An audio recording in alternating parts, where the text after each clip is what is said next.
दुनिया की नई सच्चाई है। आने वाला दौर अब एआई तकनीक के आधार पर ही आगे बढ़ेगा और भविष्य की दिशा तय होगी। किसी भी प्रकार के बदलाव के लिए भारत हमेशा तैयार रहता है। इसी कड़ी में आईआईटी जोधपुर अब एक नए हब के रूप में उभरने जा रहा है। आईआईटी जोधपुर में सेंटर फॉर जनरेटिव एआई यानी सृजन की स्थापना की गई है। मेटा ने इसमें सहयोग की घोषणा के तहत आने वाले 3 सालों में 7.5 करोड़ रुपए का निवेश करने की घोषणा कर दी है। विस्तार से समझा रहे हैं आईआईटी जोधपुर पहुंचे हमारे संवाददाता मुकुल बरियार।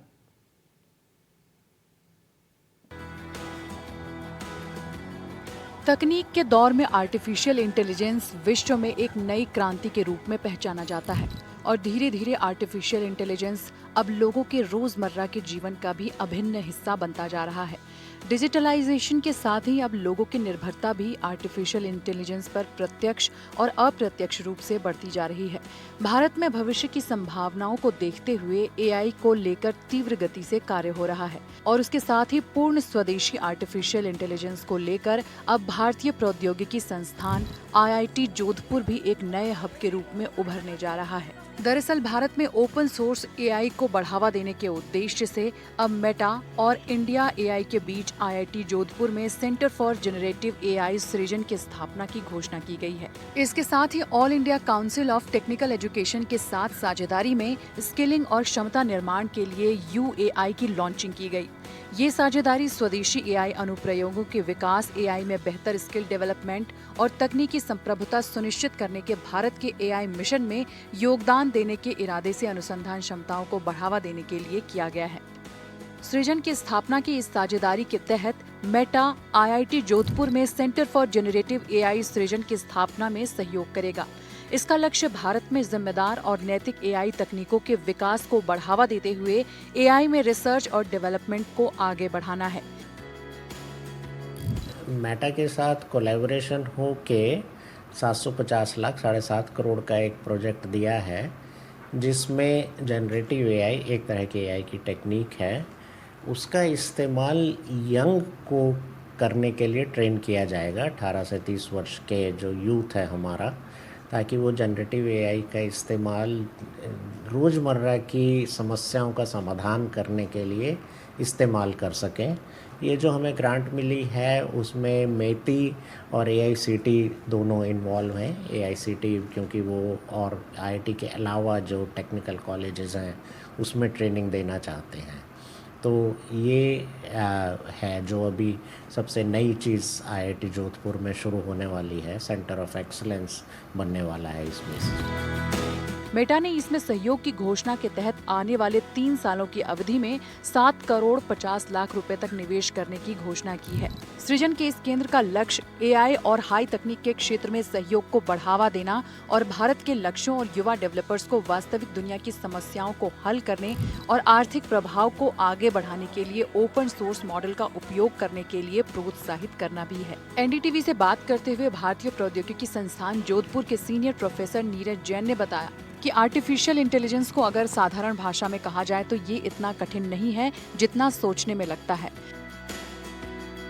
आर्टिफिशियल इंटेलिजेंस को अगर साधारण भाषा में कहा जाए तो ये इतना कठिन नहीं है जितना ये सोचने में लगता है। आर्टिफिशियल इंटेलिजेंस का मतलब है कि आज हमारे पास कंप्यूटर्स के जो प्रोग्राम हैं वो उसी तरह से काम करते हैं जिस तरह से रूडिमेंट्री वे में हमारा दिमाग काम करता है। हमारे दिमाग की जो क्षमता है सोचने की और कुछ भी इन्फ्रेंस निकालने की, वो किसी को ठीक से पता नहीं है, अनलिमिटेड है। पर हमें इतना ज्ञान हो गया कि दिमाग कैसे काम करता है और दिमाग के जो न्यूरॉन, जो दिमाग के सेल हैं, वो आपस में जिस तरह से सर्किट बनाते हैं, उसी सर्किट का प्रिंसिपल लेके एआई की शुरुआत हुई थी। मगर अभी तक ये बहुत रूडिमेंट्री थी क्योंकि हमारे पास कंप्यूटिंग पावर इतनी नहीं थी कि इसका कोई अच्छा उपयोग हो सके। अभी दुनिया में इतनी कंप्यूटिंग पावर हो गई है कि एआई के इस्तेमाल से हम बहुत तरह की नई नई चीज़ें कर सकते हैं।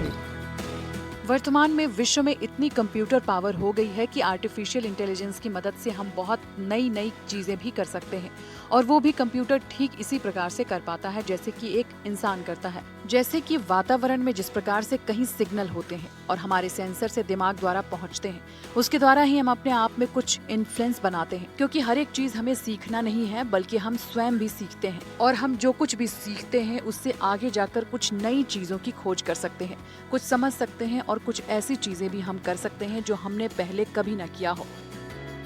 है कि मान लीजिए बहुत तरह के हमारे चारों तरफ माहौल में सिग्नल्स रहते हैं कैसी जो हम अपने सेंसेस से अपने दिमाग तक हमारे पहुंचते हैं और उसका हम अपने आप ही कुछ इन्फ्लुएंस बनाते हैं। हमें कोई हर एक चीज़ सिखाते नहीं है, हम खुद ही सीखते हैं जैसे हम बड़े हो रहे हैं।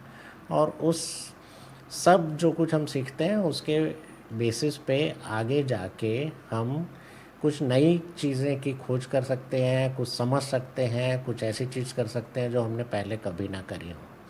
तो अभी कंप्यूटर में भी वैसी तरह की टेक्नोलॉजी आ गई है। आप कंप्यूटर को ट्रेन करिए किसी भी डेटा के ऊपर, फॉर एग्ज़ाम्पल इमेजेस के ऊपर ट्रेन कर सकते हैं और उसके बाद उनको अगर नई इमेज भी दिखाएंगे तो वो उसको क्लासीफाई कर पाएगा कि ये किस तरह की इमेज है। अगर आपको डायग्नोसिस करना है, एक्सरे का एग्ज़ाम्पल ले लीजिए, एमआरआई का एग्ज़ाम्पल ले लीजिए, तो आप उनको 100-50,000 इमेजेस आप उस कंप्यूटर को ट्रेन करिए, एल्गोरिदम को ट्रेन करिए, जो वो आप उसमें उन्हें आपको बताना होगा कि कौन कौन सी इमेजेस में फॉर एग्ज़ाम्पल फ्रैक्चर है या किस इमेजेस में लंग्स में टीबी है, किस में नहीं है। और एक बारी जब एआई ट्रेन हो जाएगा तो उसके बाद वो अपने आप कोई नई इमेज आप दिखाएंगे तो बता पाएगा कि इसमें जो है पसलियों में फ्रैक्चर है या नहीं है, या इसमें सिलिकोसिस है लंग्स में या ट्यूबरकुलोसिस है। तो इस तरह से एआई का इस्तेमाल हो जाता है। तो एज सच एआई बहुत कठिन चीज़ नहीं है, ये प्रोग्राम है एक जो कंप्यूटर उसके बेसिस पे वो कुछ कर पाता है जो पहले संभव नहीं था। जब आप ऑनलाइन शॉपिंग करते हैं, मान लीजिए जो लोग करते हैं अमेज़ॉन पे या फ्लिपकार्ट पे, या जो लोग टीवी देखते हैं जिस तरह से नेटफ्लिक्स में या प्राइम में, तो आपको कुछ सजेशंस आते हैं कि ये वाला प्रोडक्ट, दूसरा प्रोडक्ट, कौन सी मूवी आपको पसंद आएगी। ये जो सजेशन हैं इसके बैकग्राउंड में एआई रहता है, ये कि आपने कौन कौन सी पिक्चरें पहले देखी हैं या किस तरह के प्रोडक्ट आपने ख़रीदे हैं, और उस बेस पे सजेशन आते हैं। ये सब के जो पीछे जो प्रोग्राम चलते हैं वो एआई चलता है इसमें, और वो हमें मालूम भी नहीं है। आजकल चैट बॉट्स चले हुए हैं, छोटा से आप चैट करते हैं या आप क्वेश्चन आंसर करते हैं कंप्यूटर में, वो सब एआई के बेसिस पे चलता है। तो एआई का इस तरह से इस्तेमाल ऑलरेडी हो रहा है। एनडीटीवी से बात करते हुए प्रोफेसर नीरज जैन ने आगे बताया कि वो आगे आने वाले समय में एआई का बहुत ही व्यापक क्षेत्र होने वाला है और विशेष तौर पर चिकित्सा के क्षेत्र में, साथ ही सुरक्षा और शिक्षा के क्षेत्र में भी काफी कारगर साबित होने वाला है। एक हेल्थ केयर डोमेन में बहुत बड़ी संभावना है आगे जाके। अभी हर एक छोटी से छोटी बीमारी के लिए, जो बहुत कॉमन भी हो, हमें डॉक्टर के पास जाना पड़ता है, और हमारे देश में खासकर भारत जैसे देश में इतने डॉक्टर नहीं हैं कि वो सब पेशेंट्स को देख सकें। तो मान लीजिए आपको कोई खांसी है, आपको उसकी वजह नहीं पता, तो आप एआई को ट्रेन कर सकते हैं तरह तरह की बीमारियों में अलग अलग तरह की जो खांसियाँ होती हैं वो उसकी आवाज़ पे। और उसके बाद जब एआई ट्रेन हो जाएगा, आर्टिफिशियल इंटेलिजेंस ट्रेन हो जाएगा, एल्गोरिदम ट्रेन हो जाएगा, तो आप नए पेशेंट कोई है उसकी खांसी की आवाज़ सुन के ये काफ़ी हद तक सही तौर पे बता पाएगा ये किस बीमारी की वजह से खांसी हो सकती है। इसी तरह से एक्सरे डायग्नोसिस है, अभी आपको रेडियोलॉजिस्ट के पास जाना पड़ता है एक्सरे को दिखाने के लिए, वो देख के बताते हैं क्या बीमारी हो सकती है। उसके बदले क्योंकि ये बहुत आसान इसका प्रोसेस है, लगभग 90% केस में या ज़्यादा में, तो आप एआई को ट्रेन कर सकते हैं अलग अलग एक्सरे पे। तो कोई अननोन इमेज आप एआई को दिखाएंगे तो एआई ऑटोमेटिकली बता देगा कि किस तरह की बीमारी है, सिलिकोसिस है या ट्यूबरकुलोसिस है फॉर एग्ज़ाम्पल, जिसमें कठिन होता है, या ट्यूमर है जो ख़तरनाक वाला ट्यूमर है कैंसर बोलते हैं जिसको, या ये कम खतरनाक वाली गांठ है कोई जिसको बेनाइन ट्यूमर बोलते हैं। तो इस तरह से हेल्थ केयर एक ऐसा बहुत बड़ी डोमेन है, खासकर भारत जैसे देश के लिए जहाँ डॉक्टरों की कमी है। जो गांव में लोग हैं वहाँ तक डॉक्टर पहुँच नहीं सकते, खासकर स्पेशलिस्ट डॉक्टर नहीं पहुँच सकते। वहाँ पे आप सेल फ़ोन के ऊपर एक कैमरे के ऊपर कुछ लगा के आप आँख के पास उसे ले जाएंगे तो वो रेटिना, जो आँख के पीछे का पर्दा होता है, उसकी इमेज ले सकते हैं और उस इमेज को आप ऑनलाइन आप ट्रांसमिट करके ये बता सकते हैं कि क्या बीमारी हो सकती है। ट्रैफिक कंट्रोल जो है वो ज़्यादातर मैनुअली होता है। मैक्सिमम ये है कि जब आप गूगल मैप या एप्पल मैप वगैरह किसी को देखते हैं तो एक लाल सी लाइन आ जाती है सड़क पे कि ट्रैफिक बहुत ज़्यादा है। वो एक लिमिटेड इस्तेमाल है, क्योंकि आप वहाँ पहुँच जाएंगे तो आपको पता रहेगा कि इस रोड पे ज़्यादा कंजेशन है। कभी कभी गूगल आपको बता देता है, गूगल मैप, के सड़क दूसरी ले लीजिए। मगर ऐसा पॉसिबल है कि उस ट्रैफिक को प्रेडिक्ट किया जाए एआई के बेसिस पे, ट्रैफिक का पैटर्न देख के, और आप प्रेडिक्ट कर सकते हैं कि यहाँ पे ट्रैफिक जाम लगने वाला है। आप ये प्रेडिक्ट कर सकते हैं कि कौन सी सड़क जो है वो सबसे ज़्यादा ठीक रहेगी लेने के लिए, ताकि ट्रैफिक की बहुत ज़्यादा समस्या ना हो। आप इसी तरह से पोल्यूशन को कम कर सकते हैं ट्रैफिक की राउटिंग को ऑप्टिमाइज़ करके, ताकि आइडलिंग ट्रैफिक जो है वो कम से कम हो। तो ये दूसरा एक एग्जांपल दिया मैंने। इसी तरह से फेस रिकॉग्निशन में एआई का इस्तेमाल बहुत आगे तक अभी बढ़ चुका है। जब भी आप बहुत सारी फ़ोटोएं हों आपके फ़ोन पे, मान लीजिए आप 2-4 में आप नाम लिख देते हैं तो ऑटोमेटिकली वो बता देता है आपका फ़ोन कि ये किसकी फ़ोटो है। ये सब एआई बेस्ड ट्रेनिंग है। इसी तरह से एयर ट्रैफिक कंट्रोल है, वो एआई बेस पे होने लगा है, ताकि पहले ये एयर ट्रैफिक कंट्रोल जो है ह्यूमन इंटरवेंशन से होता था। ये बहुत टेंशन वाला काम है, तो इसको एआई करेगा तो ये आसान हो जाएगा। तो ये कुछ उदाहरण हैं जिसमें एआई का इस्तेमाल हो सकता है। मेटा के साथ कोलैबोरेशन होकर 7 करोड़ 50 लाख का प्रोजेक्ट दिया गया है। जेनरेटिव आर्टिफिशियल इंटेलिजेंस, जो एक प्रकार की एआई की टेक्निक है, और उसका प्रयोग यंग जनरेशन को ट्रेन करने के लिए किया जाएगा, जिसमें 18 से 30 साल के छात्र और युवा डेवलपर्स होंगे, जिससे कि वो जेनरेटिव आर्टिफिशियल इंटेलिजेंस का उपयोग रोजमर्रा की समस्याओं का समाधान करने के लिए कर सके। उच्च स्तर की टेक्नोलॉजी है वो केवल बहुत सीमित है, जो बहुत ज़्यादा टॉप लेवल इंस्टीट्यूट्स हैं उनमें।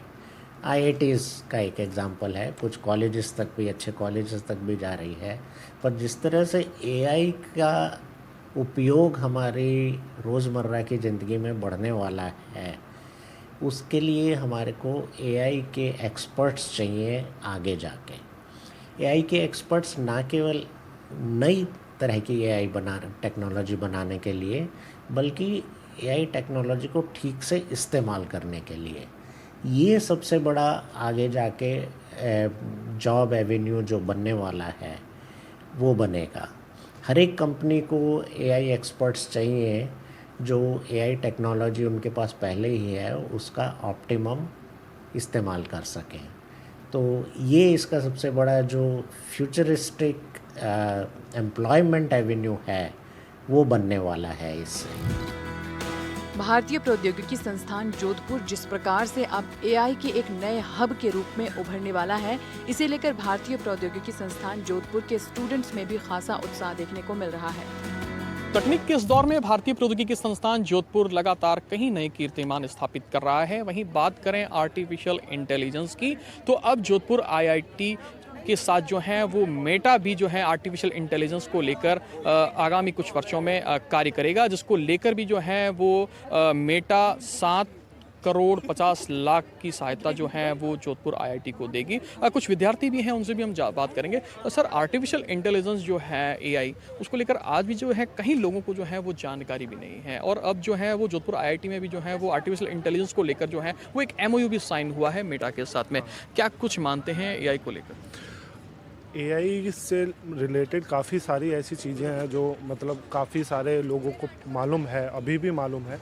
जैसे अभी आप हर कोई आज के ज़माने में व्हाट्सएप चलाता है, तो व्हाट्सएप पे आपने देखा होगा कि उन्होंने अपना खुद का एक एआई बॉट शुरू कर रखा है, जो मेटा ही एआई है। तो वहाँ पे काफ़ी लोग ऐसे अपने कोई से भी सवाल जो भी वो जानना चाहते हैं जिस चीज़ के बारे में, वो पूछ के वो जवाब ले सकते हैं। मतलब जितने भी चैट बॉक्स हर ऐप में आजकल अवेलेबल है, तो वो जो चैट बॉक्स हर ऐप में अवेलेबल है वो हर कोई यूज़ कर रहा है। वो ऐसा नहीं है कि वो कोई इंजीनियर ही यूज़ कर रहा है या फिर कोई मतलब प्रोफेशनली यूज़ कर रहा है, वो एक छोटा बच्चा भी यूज़ कर सकता है। तो एआई बनाया ही इसलिए गया है ताकि वो ज़्यादा से ज़्यादा लोगों तक पहुंच सके और ज़्यादा से ज़्यादा लोगों के प्रॉब्लम्स को सॉल्व कर सके। और ज़रूरी नहीं है कि जिसकी वो प्रॉब्लम्स को सॉल्व कर रहा है वो इंसान जो है वो ज़्यादा पढ़ा लिखा हो या फिर एक इंजीनियर या कोई भी प्रोफेशनल हो, ऐसा ज़रूरी नहीं है। एक छोटा बच्चा भी जिसको थोड़ा बहुत टाइप करना आता है वो यूज़ कर सकता है एआई। तो एआई का मेन जो टारगेट है, जो एम है, वो यही है। सर मैं जानना चाहूँगा आगे आने वाले समय में जो है वो, क्योंकि तकनीक का दौर है, तो आर्टिफिशियल इंटेलिजेंस किन किन क्षेत्रों में कारगर हो सकता है?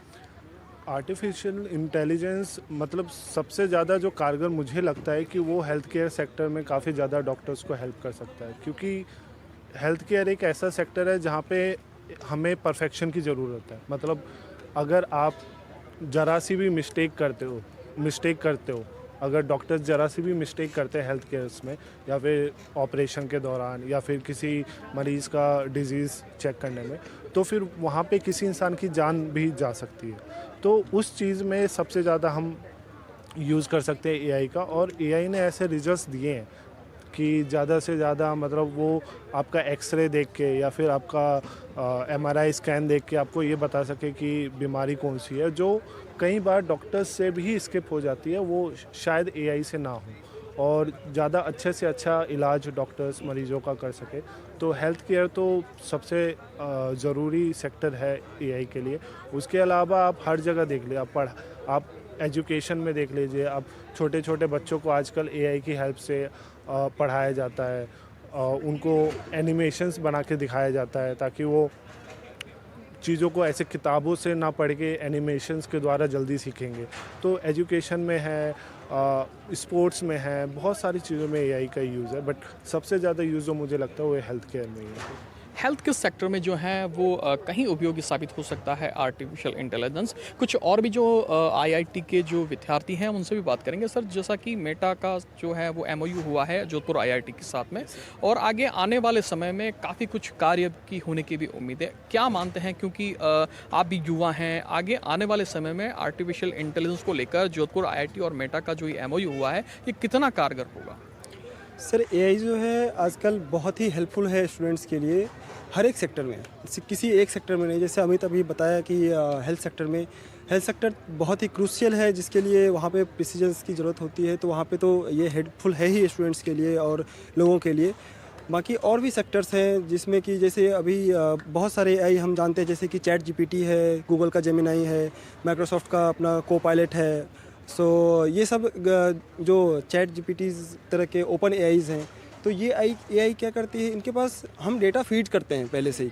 सो इनके पास इतना सारा डेटा कलेक्शंस है, इतना ज़्यादा इनके पास रिसोर्सेज हैं कि ये just we have to give a simple prompt, creative and descriptive prompt, जो जिसको कि वो समझ के, ह्यूमन की तरह समझ के जो भी ह्यूमन की प्रॉब्लम है उसको हमें सॉल्व करके देता है। छोटी से हमें अगर कोई प्रॉब्लम होती है, हम उसको अगर सिंपल लैंग्वेज में भी, छोटे से सेंटेंस में भी अगर हम उसे दें, तो वो उसे समझ के कि इसकी क्या प्रॉब्लम है, ये क्या कहना चाह रहे हैं हमें, उसको समझ के हमें वो उसका पूरा आंसर देता है। जैसे कि अगर हम कोई कोड ही करना चाहते हैं, तो कोई किसी भी तरह की सेक्टर है वहाँ पे कोडिंग की ज़रूरत होती है, किसी भी मशीन्स को रन करने के लिए उसके लिए पीछे प्रोग्राम करना ज़रूरी है ताकि वो खुद से वर्क कर सके। अगर हम प्रोग्राम नहीं करेंगे तो हमें मैनुअली ही वर्क करना पड़ेगा उसके लिए। तो सो प्रोग्राम के लिए भी अगर हम सिंपल सा भी कोई एक उसको हम टास्क दें कि हमें ये करना है, हमें इस मशीन को इस तरह पर रन कराना है, हम इस टाइमिंग पे बंद करनी है, इस टाइमिंग पे हमें इसको चालू करना है। हम ऑटोमेटिक अगर जहाँ पे बात करते हैं ऑटोमेशन की, तो वहाँ पे हमें एआई की बहुत ही हेल्प मिलेगी और ये सब इन सब सेक्टर्स में अच्छे से हमें हेल्प कर सकते हैं। आगे समय को देखते हुए कहीं आवश्यकता रहेगी आर्टिफिशियल इंटेलिजेंस की, कुछ और भी है विद्यार्थी उनसे भी जानेंगे। सर, जो आप भी युवा हैं, जिस प्रकार से जो आर्टिफिशियल इंटेलिजेंस का जो है वो अब दौर आ रहा है और जोधपुर आईआईटी और मेटा के बीच में भी एक सहयोग हुआ है, क्या कुछ मानते हैं कितना कारगर होगा आर्टिफिशियल इंटेलिजेंस आगे आने वाले समय में? मेरा नाम हर्षल रंगारी है और मैंने यहाँ से मास्टर्स अपना कंप्लीट किया है एक कम्युनिकेशन इंजीनियरिंग में। तो मैं एआई और मशीन लर्निंग को एज अ मेरा एक कोर्स में भी मैंने पढ़ा हुआ है एंड ये सब चीज़ें मैं 1-2 साल से मतलब जानने लग गया हूँ। तो हम हमेशा जैसी एक टेलीकॉम इंडस्ट्री रिवॉल्व कर रही है, जैसे हम अपने मोबाइल नेटवर्क यूज़ करते थे, जहाँ पे हम पहले 2G नेटवर्क यूज़ करते थे, फिर 3G आया, फिर 4G आया, अभी 5G आया और अभी बात कर रहे हैं हम 2030 में 6G की एंड ऑल दिस बात कर रहे हैं। तो हम ये कैसे कर पा रहे हैं? ये जो है अभी जो 5G से जब रिवॉल्यूशन हो गया, ये सारा बेस्ड है एआई एंड मशीन लर्निंग के बेसिस पे। सारे आप ये जो बेस स्टेशन देख रहे हैं, यहाँ पे जो टावर देख रहे हैं, इसके बैक एंड में जो भी कार्य हो रहा है ये सब एआई द्वारा किया जा रहा है। सारे बड़े बड़े नेटवर्क डिप्लॉयर जो एयरटेल, जियो जो ऑपरेटर्स है, ये सारे लोग एआई का यूज़ कर रहे हैं, मशीन लर्निंग का यूज़ कर रहे हैं। और हमारी जो डेटा स्पीड्स हम देख पा रहे हैं जो कई Mbps में हो रही है, अभी तो गीगाबिट्स की बात हो रही है, 100 गीगाबिट्स, 200 गीगाबिट्स, ये हम अचीव कर पा रहे हैं only through AI and machine learning. So हमारे नेक्स्ट 2030 में सारा जो भी नेटवर्किंग है, अपना core networking and air interface जो भी अपना पकड़े, 5G का पकड़े या 6G का पकड़े या फिर 6G बियॉन्ड का पकड़े, तो ये टोटली एआई बेस्ड है और ये एक रिवॉल्यूशनरी चेंज होगा टेलीकॉम इंडस्ट्री में हम एआई और मशीन लर्निंग की बात करें तो। तो जैसा कि जो भारतीय प्रौद्योगिकी संस्थान के जो विद्यार्थी हैं, इनमें भी खुशी देखी जा रही है कि जिस प्रकार से आगे आने वाले समय में आर्टिफिशियल इंटेलिजेंस को लेकर जोधपुर आईआईटी जो है वो एक नए केंद्र के रूप में भी उभरने वाला है। जोधपुर से एनडीटीवी के लिए मुकुल परिहार।